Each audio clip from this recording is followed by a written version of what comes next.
Hello friends, welcome to our channel complete study. आज इस video में हम HTET TGT एग्जाम का मैथ और रीजनिंग का सॉल्यूशन करने वाले हैं।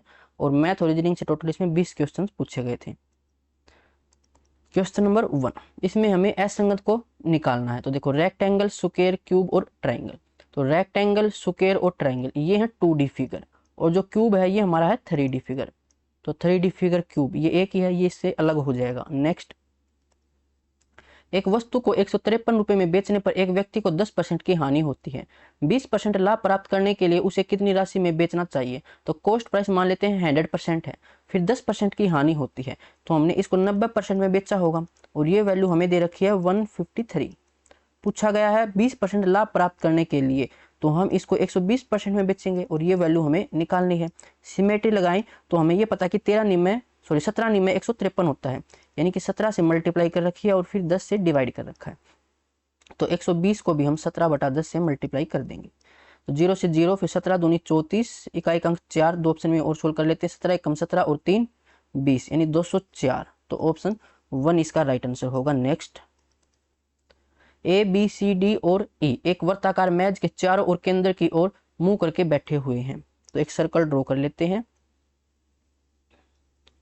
5 मेंबर हैं, 1 2 3 4 और ये 5, ये सेंटर की तरफ मुंह करके बैठे हुए हैं। राइट साइड बना लेते हैं, यहाँ पर ये इनकी राइट साइड है। फिर क्या बोला गया है? E और B के बीच केवल A है, इनकी E और B, इनके बीच केवल A है। दो केस बन सकते हैं, B यहाँ पर भी बैठ सकता है और E यहाँ पर बैठ सकता है। फिर वो आगे देखते हैं क्या बोला गया है। डी बी के एकदम बाई ओर है, बी के एकदम बाई ओर, तो बी यहाँ पर बैठेगा, फिर बाई तरफ हो जाएगा। अगर बी यहाँ पर बैठाएं तो इसके बाई तरफ तो ए बैठा हुआ है, यानी कि जो हमने पहले माना था वो सही है, ये सही मानना है। अब जो डी है बी के एकदम बाई ओर, तो यहाँ पर डी आ जाएगा। एक रह जाएगा ए, बी, सी रह गया, तो सी यहाँ पर बैठ जाएगा। फिर बोला गया है सी के एकदम बाई ओर कौन बैठा है? सी के एकदम बाई ओर, तो बाई ओर इस साइड है, ये ई बैठा हुआ है, तो ऑप्शन 1 इसका राइट आंसर होगा। नेक्स्ट, शेखर उत्तर दिशा की ओर 10 मीटर चलता है, उत्तर दिशा की ओर 10 मीटर चलता है।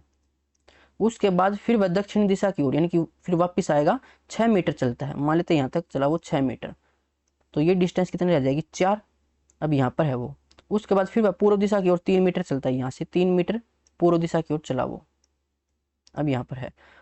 वह अपने प्रारंभिक बिंदु से अब कितनी दूर है? तो देखो, ये 3 है, ये 4 है, ये 90 डिग्री हो जाएगा, तो ये लंबाई कितनी हो जाएगी? ट्रिपलेट हमें याद है, 3 4 5, या फिर पाइथागोरस थ्योरम लगा सकते हो, तो ऑप्शन 3 इसका राइट आंसर होगा। नेक्स्ट, निम्न संख्या श्रेणी का अगला पद ज्ञात कीजिए। 5 6 9 और ये है 15 फिर 25, तो इसमें इसने 1 जोड़ रखा है, फिर 3 जोड़ रखा है, फिर ये 6 है और फिर ये 10 है। तो दोबारा और सीरीज देखिए, हम डिफरेंस बनाए इसमें, तो ये 2 का डिफरेंस है, ये 3 का डिफरेंस है, ये 4 का डिफरेंस है, तो आगे 5 का डिफरेंस आएगा। तो 10 और 5 15 होना चाहिए यहाँ से। 25 में हमने फिर 15 ऐड कर रखा है, तो ये हो जाएगा फिर 40, ऑप्शन 3। नेक्स्ट, सचिन कमल से ठिगना परंतु राम से लंबा है, यानी कि जो कमल है, सॉरी जो सचिन है वो कमल से ठिगना, सचिन कमल से छोटा है हाइट में, और सचिन राम से फिर लंबा है, तो राम नीचे रहेगा सब में। अरुण कमल से थोड़ा सा ठिगना है, जो अरुण है वो कमल से थोड़ा सा ठिगना, यानी कि कमल से नीचे रहेगा, और सचिन से थोड़ा लंबा, यानी कि इनके बीच में आएगा। कौन आएगा? ये अरुण। अरुण कमल से ठिगना और सचिन से थोड़ा लंबा है। इन 5 व्यक्तियों में दूसरा सबसे लंबा कौन है? तो एक और रह जाएगा, मोहन सबसे लंबा है, तो मोहन सबसे लंबा है, तो मोहन ऊपर चला जाएगा। अभी 5 हो जाएंगे। पूछा गया है इन 5 व्यक्तियों में दूसरा सबसे लंबा कौन है? तो दूसरा सबसे लंबा है कमल, ऑप्शन 4। नेक्स्ट, पी क्यू की बहन है, जो पी है वो क्यू की बहन है, तो फीमेल को हम माइनस से डिनोट कर लेते हैं। आर क्यू की माता है, जो आर है वो क्यू की माता है। उसके बाद एस आर का पिता है, आर का पिता है एस, ये मेल है, तो इसको प्लस से लिख लेते हैं। टी एस की माता है, जो टी है वो एस की माता है। उसके बाद पी एस से किस प्रकार संबंधित है? संबंध बताना पी का, किससे? एस से, तो ये पी क्या लगेगी? एस से। एस की। तो देखो एस की बेटी और उसकी बेटी यानी कि इसकी ग्रैंड डॉटर हो जाएगी दोती, ऑप्शन 4। नेक्स्ट, यदि जेड आई पी ये 300 है और जेड ए एन 400 है तो जेड डबल ओ की वैल्यू हमसे पूछी गई है। देखो जेड आता है 26 पर, आई आता है 9 पर और पी आता है 16 पर। जब इनको जोड़ेंगे तो 300 या 300 से कोई ऐसी सीरीज बनेगी नहीं जिससे हम 300 निकाल सकें, तो इसने इसको कर रखा है अपोजिट। अगर हम अपोजिट लेटर निकाले 26 का अपोजिट आ जाएगा 1, क्योंकि जो जोड़ है वो 27 बनना चाहिए। तो 27 में से 9 माइनस करेंगे तो ये आ जाएगा कितना, 18। 18 पे 18 ही लिख लेते हैं इसको। और 16 का अपोजिट कितना हो जाएगा, 7, 4 तो ये और 7 वो, यानी कि 11। अब इनको जोड़ के देखते हैं, 11 और 1 12 और 18 30 आ जाएगा। और है यहाँ पर 300, 30 से 300 बन सकता है अगर मैं 10 की मल्टीप्लाई कर दूँ तो। फिर ऐसे यहाँ से देखते हैं 26, ये फिर 1 पर आएगा और ये 14 पर। 26 का अपोजिट 1 हो जाएगा, 1 का अपोजिट 26 हो जाएगा और 14 का अपोजिट 13 हो जाएगा। तो 13 और 1 14 और 26 फिर 40 और 40 का फिर 10 गुना कर रखा है तो 400। ऐसे यहाँ से निकालेंगे 26 और ये 15 पर और ये भी 15 पर। 26 का अपोजिट 1 हो जाएगा, 15 का अपोजिट 12 हो जाएगा, 15 का अपोजिट 12। इनको जोड़े तो 12 और 12 24 और 1 25 और फिर 25 का 10 गुना यानी कि 250, ऑप्शन 1। नेक्स्ट, निम्न वर्ण श्रेणी में लुप्त संख्या ज्ञात कीजिए। तो देखो ये 1 पर आता है, ये 2 पर आता है, ये 4 पर और ये यहाँ से तो हमें निकालनी है और ये आता है 11 पर। तो इसमें 1 जोड़ रखा, फिर 2 जोड़ रखा, फिर 3 जोड़े तो 4 और 3 7 और 7 में फिर 4 जोड़ रखा। 7 पर आता है जी यानी कि 1 और 4, ये तो हट जाएंगे। उसके बाद लास्ट भी सेम है तो बीच वाली से देख लेते हैं। ये 25 पर आता है 25 और ये 22 पर। 25 में से 3 माइनस कर दिया 22, 22 में से फिर 4 माइनस कर दिया 18, 18 में से फिर अगर हम 5 माइनस कर दिए तो 13 आएगा, 13 पर एम आता है तो G M, option second. Next, यदि शब्द साइबरनेटिक्स के सभी वर्णों को वर्णमाला के क्रम में पुनः व्यवस्थित किया जाता है तो पुनः व्यवस्थित करने के बाद कौन सा वर्ण मध्य में होगा। अगर हम इसको अल्फाबेटिकली अरेंज करें तो साइबर में सी आता है 3 पर, वाई आता है 25 पर और बी आता है 2 पर, ई 5 पर, आर 18 पर, एन 14 पर, ई आता है 5 पर, टी आता है 20 पर, आई आता है 9 पर, सी आता है 3 पर और एस आता है 19 पर। ये सब मैंने ट्रिक से आपको समझा रखें। अब अल्फाबेटिकली में देखो सबसे पहले क्या आएगा, एक इसमें है नहीं, फिर आएगा 2, तो इसमें आएगा सबसे पहले 2 पर है ये हमारा बी, फिर आएगा 3 पर 2 3 बार है यानी कि सी, फिर 4 इसमें है नहीं, 5 इसमें है, 5 पर ई था। उसके बाद 6 इसमें नहीं है, 7 8 फिर 9 आएगा, 9 पर था आई नहीं, ई 2 बार है, देखो ये 5 रहा और ये ई, तो ई 2 बार, फिर आएगा आई। और उसके बाद देखो पूछा क्या गया, आगे सोल्व करने की जरूरत नहीं है। कौन सा वर्ण मध्य में होगा, ये 11 लेटर है, 1 2 3 4 5 6 7 8 9 10 11, 11 है तो जो छठा अक्षर होगा हमारा वो आंसर हो जाएगा। यहाँ से देखो 5 इस साइड से और 5 इस साइड से हट जाएंगे तो बीच वाला अक्षर ये रहेगा आई, तो आई हमारा आंसर होगा ऑप्शन सेकंड। नेक्स्ट, 113 सही 1/7 घन मीटर आयतन वाले गोले का व्यास ज्ञात कीजिए। अब गोले का वॉल्यूम ये क्या होता है, 4/3 पाई 22/7, 4/3 पाई आर क्यूब। तो रेडियस तो हमें निकालनी है और ये वैल्यू हमें दे रखी है, तो यहाँ से इसकी वैल्यू निकाले तो 7 या 21 और 1 22, 2 7 एकम 7 और 2 9, 7 एकम 7 और नीचे 7, तो 7 से 7 कैंसिल और फिर 11 से कैंसिल करें तो 11 6 86, 11 7 77, 11 दूनी 22, 4 दूनी 8, 8 नहीं में 72, तो आर क्यूब की वैल्यू कितनी आ जाएगी 9 या 27, यानी आर की वैल्यू कितनी आ जाएगी 3। पूछा क्या गया था डायमीटर, तो इसका डबल यानी कि 6, ऑप्शन सेकंड। लास्ट में ये देखा करो पूछा क्या गया है। नेक्स्ट, यदि समवर्ताकार बेलन का व्यास और इसकी ऊंचाई तो कुल पृष्ठीय क्षेत्रफल बराबर है, यानी कि बेलन दे रखा हमें राइट सर्कुलर बेलन, तो एक बेलन अगर हम ड्रॉ करें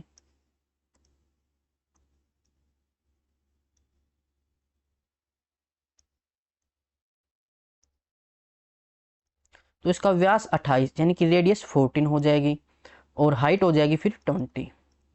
कुल पृष्ठीय क्षेत्रफल तो ये हो जाएगा कर्व सरफेस एरिया 2 पाई आर एच और टॉप और बॉटम में सर्कल है तो इनका एरिया यानी कि 2πr स्क्वायर। यहाँ से हम निकाल लेते हैं 2πr कॉमन। 2π की वैल्यू 22/7, रेडियस की वैल्यू 14, तो यहाँ से बचेगा एक h की वैल्यू है 20 और यहाँ से बचेगा r की वैल्यू थी 14। 7 से ये 2 पर और 22 चौका 88 और मल्टीप्लाई में 34। 88 यानी कि 8 गुणा 11, तो 8 की मल्टीप्लाई 8 चौका 32, 3 और 8 या 24 और 3 27, फिर 11 से मल्टीप्लाई करेंगे 2, 7 और 2 9, 7 और 2 9 और ये 2, तो 29 92, ऑप्शन 4। नेक्स्ट, एक समचतुर्भुज का परिमाप 52 सेंटीमीटर है और इसका एक विकर्ण, इसकी लंबाई 24 सेंटीमीटर है, तो इसका क्षेत्रफल हमें निकालना, यानी कि रोम्बस हमें एक दे रखा है और रोम्बस का परिमाप ये कितना दे रखा है 52, तो इसकी साइड कितनी आ जाएगी, परिमाप 4a होता है तो साइड आ जाएगी 13, और एक डायगोनल जिसकी लंबाई है 24 सेंटीमीटर। ये हमें पता है कि दोनों डायगोनल होते हैं, परपेंडिकुलर कट करेंगे यानी कि हाफ हाफ कट करेंगे, तो टोटल ये 24 है तो ये वैल्यू आ जाएगी 12।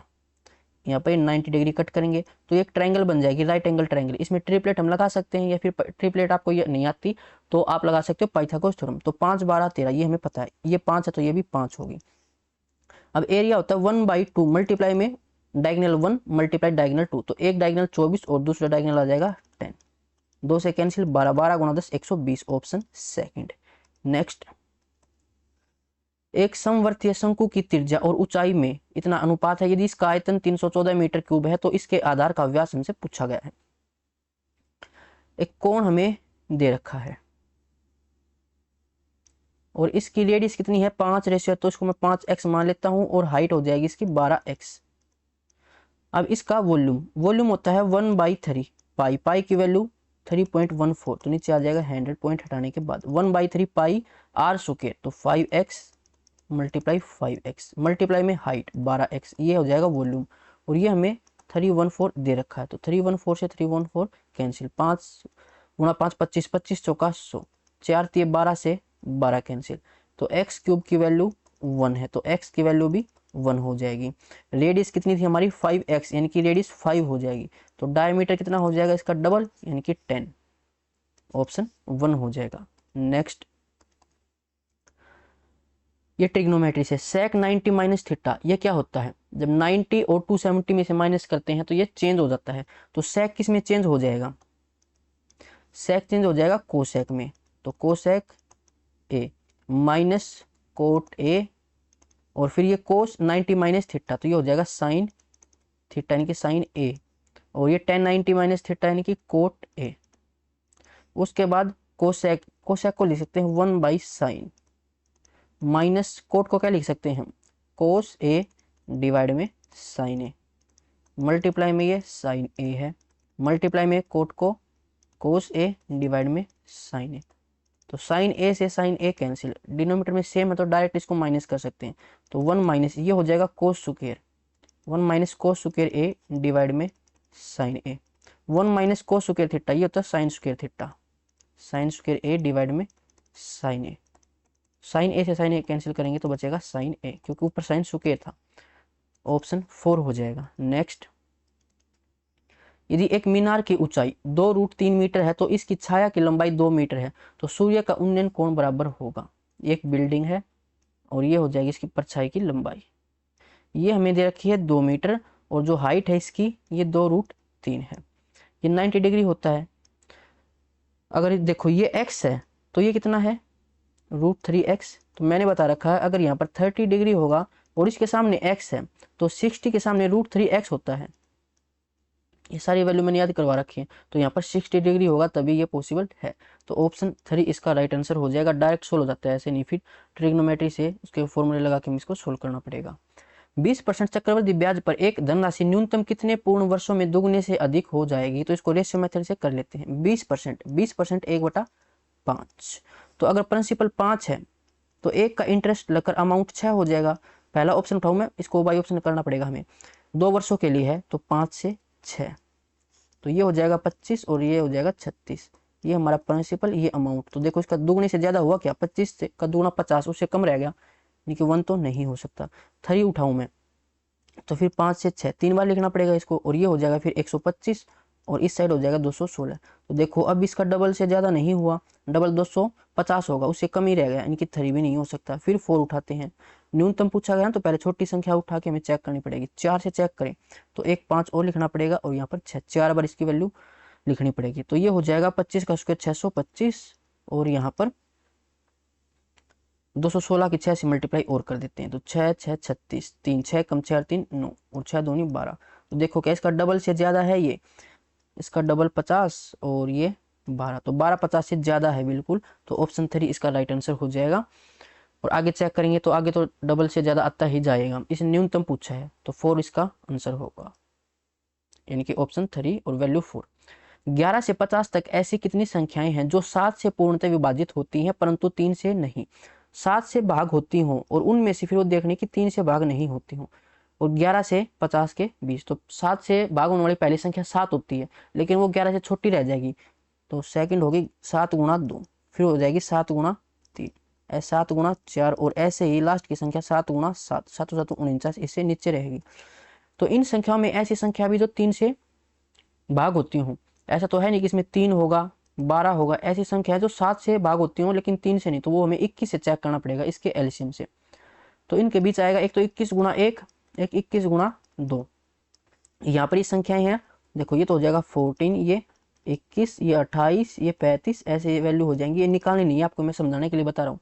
यहाँ पर आपको पता लग जाएगा, देखो ये 2 है, ये 3 4 और ये 7, यानी कि 6 वैल्यू है। 6 ऐसी संख्या जो 7 से भाग हो जाती हैं, लेकिन 2 संख्या ऐसी हैं जो 3 से भी भाग होती हैं, तो उसमें से माइनस कर देंगे, तो आंसर आ जाएगा 4, ऑप्शन सेकंड। या इसको बेसिक से और देखना चाहो तो देखो 7 5 35, 7 6 42 और 7 7 49, ये वो 6 संख्याएं हैं जो 7 से भाग होती हैं। लेकिन इसमें से जो 21 है ये 3 से भाग होती है, इसको हटा देंगे। और 3 से और कौन भाग होती है, इसको जोड़ के देखेंगे, 4 और 2 6, ये 3 से हो जाएगी, तो 2 हटा देंगे और बाकी 4 संख्याएं वो 7 से भाग होती हैं लेकिन 3 से नहीं होंगी। नेक्स्ट, इसमें देखो आपको एक आइडेंटिटी पता होगी, इसको मैं a मान लेता हूं, तो a की पावर 4 माइनस b की पावर 4 और डिवाइड में a square minus b square. तो ये वैल्यू क्या होती है आइडेंटिटी, a का स्क्वायर प्लस b का स्क्वायर और फिर a plus b, a minus b, divide में a square minus b square, a plus b, a minus b। तो इससे ये वैल्यू कैंसिल, ऊपर बचेगा a square plus b square. और इसका स्क्वायर रूट और निकालना, ये भी ध्यान रखना है आपको। तो पहले तो स्क्वायर कर लेता हूँ मैं इसका, 4 एकम 4 और 3 7, 7 बटा 4 इसका स्क्वायर प्लस b, 3 दूनी 6 और एक 7 बटा 3 और इसका स्क्वायर। तो ये आ जाएगा 49 बटा 16 और ये 49 बटा 9। एलसीएम निकालो तो नीचे आ जाएगा 144 और फिर 9 की मल्टीप्लाई करेंगे, 9 एक कम 9 9 81, 1 8 9 चौके 36 और 8 44। उसके बाद 16 से 16 नहीं में 144 कैरी जाएगी 14, 16 चौके 64 और 4 68, 10 78 और इनको जोड़ूं तो 4 और 1 5, 8 और 4 12, 1 7 और 4 11 और 1 12 और नीचे 144। अब इसका हमें स्क्वायर रूट निकालना है। 144 का 12 होता है और 1225 का 35 होता है। इकाई अंक 5 होता है, उसकी ट्रिक मैंने बताया कि 5 से 25, 3 से अगली संख्या। तो 35 बटा 12, इसको और सोल्व करें तो 12 कम 12, 12 दूनी 24, बचेगा कितना 11 और नीचे 12, तो 2 से ही 11 बटा 12, ऑप्शन 1 हो जाएगा। नेक्स्ट, x एक कार्य को 6 दिन में पूर्ण कर सकता है, x किसी कार्य को 6 दिन में कर लेता है और y इसी कार्य को 8 दिन में कर लेता है। z की सहायता से तीनों मिलकर x plus Y plus Z ये 3 दिन में काम कर लेते हैं। एलसीएम निकाले तो 24, इसका एलसीएम आ जाएगा। x की एफिशिएंसी 4, y की एफिशिएंसी 3 और तीनों की एफिशिएंसी 3 8 24। अब x की एफिशिएंसी तो 4 है, y की एफिशिएंसी 3 है, तो z की एफिशिएंसी कितनी हो जाएगी, टोटल 8 हो, 4 3 7 और 1 ये 1 हो जाएगी। और इन तीनों को 2000 रुपये मिलते हैं काम को पूरा करने के लिए। तो z का भाग हमसे पूछा गया है। देखो तीनों अलग अलग काम तो करते नहीं है, कोई 2 दिन करता हो, कोई 3 दिन करता हो, ऐसे करता हो तो हम काम के अकॉर्डिंग पैसे बांट लेंगे। लेकिन अब बांटेंगे हम इसमें एफिशिएंसी के अकॉर्डिंग, क्योंकि सारे अपने जो इनकी एफिशिएंसी उसके अकॉर्डिंग काम करते हैं, काम इनको पूरा कर सभी पूरा काम करते हैं। तो 4 3 7 और 1 8, इनकी टोटल एफिशिएंसी 8 और टोटल रुपए 2000। पूछा गया जेड का हिस्सा, जेड का जो एफिशिएंसी वो 1, तो 1 रेशो की वैल्यू निकालनी है। तो ये आ जाएगा 25 8 200 होता है, यानी 250। Option second. तो ये क्वेश्चन हमारे कंप्लीट हो चुके हैं। अगर आपका कोई डाउट है तो कमेंट बॉक्स में पूछ सकते हो और इसकी पीडीएफ आपको टेलीग्राम ग्रुप पर मिल जाएगी।